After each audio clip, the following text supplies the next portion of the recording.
क्या आप जानते हैं कि हर साल हम जो विजयदशमी मनाते हैं उसकी कहानी सिर्फ रावण दहन तक सीमित नहीं है। ये कहानी है धैर्य की, साहस की और सच्चाई की जीत की, जो आज भी हमें जीवन में राह दिखाती है। देखो कितना शांत और हरा भरा है ये वनपथ। श्री राम, सीता और लक्ष्मण अपने वनगमन की ओर बढ़ रहे हैं। हर कदम थोड़ी उत्सुकता, थोड़ी चिंता। सीता की आंखों में डर और जिज्ञासा दोनों चमक रहे हैं। देखो नदी का किनारा और गंगा का धीरे धीरे बहता पानी। नाव हल्की सी हिल रही है और केवट वर्षों का अनुभव लेकर झुककर विनती कर रहा है, आइए महाराज, मैं पार करा दूं। पार करने के बाद जब प्रभु श्री राम ने केवट को उतराई देनी चाही, केवट ने कहा, हे प्रभु, जैसा आपने यहाँ मेरा साथ दिया है वहां भी वैसे ही निभाइएगा। केवट की आवाज में गंभीरता और विनम्रता थी। आंखों में ईमानदारी और थोड़ी आशंका झलक रही थी। श्री राम ने हल्की मुस्कान के साथ उसकी ओर देखा। आंखों में भरोसा और सौम्यता झलक रही थी। उनकी मुस्कान में विश्वास था, जैसे हर मुश्किल राह आसान हो जाएगी। भरोसा रखो, हम ऐसा ही करेंगे। कुछ दिन ऐसे बीते। निषाद राजगृह ने उनके सत्कार के लिए हर संभव इंतजाम किया। गृह का आतिथ्य और सच्चा सम्मान श्री राम, सीता और लक्ष्मण के दिलों को छू गया। चेहरे पर हल्की मुस्कान और आंखों में कृतज्ञता झलक रही थी। सत्कार के बाद वे अपनी यात्रा पर आगे बढ़े। लंबी राह और कठिन वनमार्ग ने उनके पैरों पर छाले जड़ दिए, लेकिन न तो श्री राम की आत्मा में थकान आई, न लक्ष्मण की सतर्कता में कमी। सीता माता अपनी ममता और धैर्य से हमेशा उनके पास रहती, हर दर्द और थकान को साझा करती। छोटे हंसी ठिठोली के पल और मिलजुल कर आगे बढ़ना। आखिरकार वे पंचवटी पहुंचे। गोदावरी नदी के शांत तट पर उनकी आंखें थकान के बावजूद चमक रही थीं। नदी की ठंडी लहरें और हरियाली का सुकून, सब कुछ उन्हें नए आश्रय की ओर बुला रहा था। उन्होंने मिलकर एक छोटी सी कुटिया बनाई। कुटिया के भीतर श्री राम, सीता और लक्ष्मण प्रेम पूर्वक रहते। हर दिन की शुरुआत और अंत प्रेम और विश्वास के साथ होती। वे कंद मूल और फल खाकर वनवास का जीवन बिताते। कठिनाई के बीच भी संतोष और खुशी ढूंढते। सीता माता की ममता, श्री राम का धैर्य और लक्ष्मण की सतर्कता।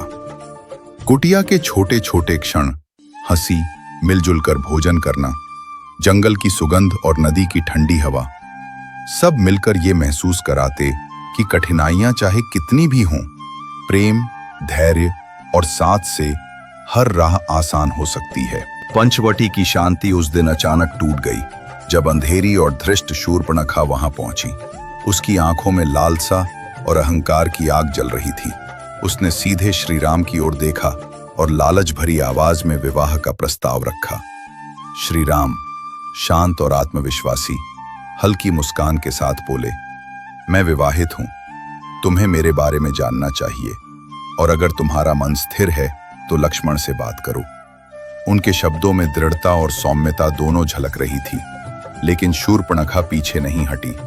वो लक्ष्मण के पास गई, अपनी इच्छा व्यक्त करते हुए।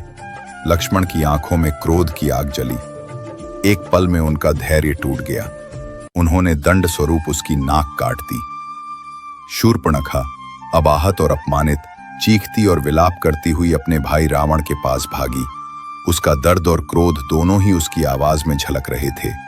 रावण अपनी बहन की दशा देखकर क्रोध से लाल पीला हो गया। उसकी आंखों में बदले की आग थी और मन में ठान लिया कि वो पंचवटी की इस संतति से बदला लेगा। छल पूर्वक साधु का वेश धारण करके रावण पंचवटी पहुंचा। उसकी चालाकी और छल ने माहौल में सन्नाटा घेर दिया। जब उसने सीता माता का हरण किया तो उनका दिल भय और आशंका से भर गया। सीता माता विलाप करती रहीं, उनके आंसू बहते रहे, जैसे हर बूंद में प्रेम और पीड़ा दोनों समाहित हों। रावण के छल, कपट और क्रोध ने उन्हें उनके प्रिय वनवास से दूर लंका की ओर खींच लिया। सीता की पीड़ा और श्री राम व लक्ष्मण की चिंता, ये दृश्य एक दर्दनाक और रोमांचक मोड़ पर पहुंच गया। पंचवटी की वो शांत भूमि अब विलाप और खतरों से गूंज रही थी। हर पत्ता, हर हवा का झोंका जैसे उस दुख और आग का साक्षी बन गया। अंधेरी और भयंकर लंका में जब सबने हार मान ली थी, तभी हनुमान जी ने अद्भुत साहस और चतुराई से माता सीता का पता लगाया। उनके चेहरे पर गंभीरता थी, लेकिन आंखों में विश्वास और साहस की चमक थी। उन्होंने श्री राम तक ये समाचार पहुंचाया, और जैसे ही ये खबर श्री राम के कानों तक पहुंची, उनके हृदय में न्याय और दृढ़ निश्चय की आग भड़क उठी। श्री राम अपनी आंखों में अपार साहस और धैर्य के साथ वानर सेना के साथ लंका की ओर बढ़े। उनका कदम दृढ़ था और हर वानर के चेहरे पर भी उत्साह और साहस झलक रहा था। जैसे ही युद्ध भूमि में कदम रखा गया, तलवारें, गदा और बाणों की बारिश शुरू हो गई। रणभूमि एक भयानक और भव्य दृश्य बन गई। धूल उड़ रही थी, हथियार चमक रहे थे और हर तरफ शौर्य और संघर्ष की गूंज थी। एक एक करके रावण के अनेक पुत्र और योद्धा वीर गति को प्राप्त हुए। उनकी गूंजती चीखें और रणभूमि की गड़गड़ाहट दिलों में डर और रोमांच दोनों पैदा कर रही थी। और फिर महावीर और न्याय के प्रतीक श्री राम सीधे रावण के सामने पहुंचे। तलवार और बाण की भिड़ंत में रावण के शक्तिशाली प्रहार टूटते गए। अंततः सत्य और धर्म की विजय हुई। रावण का श्री राम के हाथों वध हुआ। जैसे ही रावण की मृत्यु हुई, संपूर्ण लंका में हाहाकार मच गया। भय और शोक का माहौल हर तरफ फैल गया।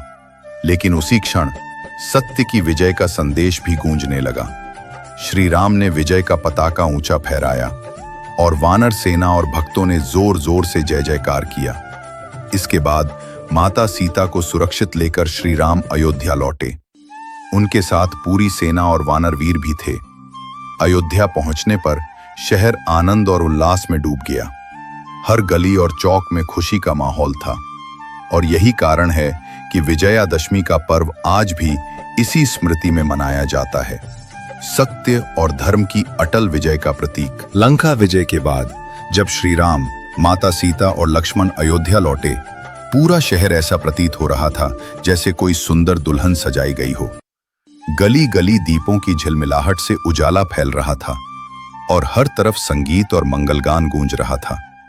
लोगों के चेहरों पर उल्लास और प्रसन्नता की चमक थी। बच्चे हंस रहे थे, महिलाएं उत्साह से झूम रही थीं और हर घर में पकवानों की खुशबू वातावरण में घुली हुई थी। यही वो दिन था जब अच्छाई ने बुराई पर विजय पाई थी। उस दिन से विजयादशमी का पर्व मनाने की परंपरा शुरू हुई। हर वर्ष लोग इस दिन रावण का दहन करते हैं, ये याद दिलाने के लिए कि सत्य और धर्म हमेशा विजयी होते हैं। अयोध्या में श्री राम का राज तिलक हुआ और राज्य में सुख समृद्धि का वास हो गया। लोगों की आंखों में उम्मीद और विश्वास की चमक थी। हर कोई महसूस कर रहा था कि न्याय, साहस और धर्म की शक्ति हमेशा अडिग रहती है। इस वर्ष विजयादशमी 2 अक्टूबर गुरुवार को मनाई जाएगी। शुभ मुहूर्त अपराह्न 2:09 से 2:56 तक है। इस दिन शस्त्र पूजा और विद्यारंभ संस्कार का विशेष महत्व है। देव भक्ति की शक्ति के चैनल की तरफ से आप सभी को दशहरा की हार्दिक शुभकामनाएं।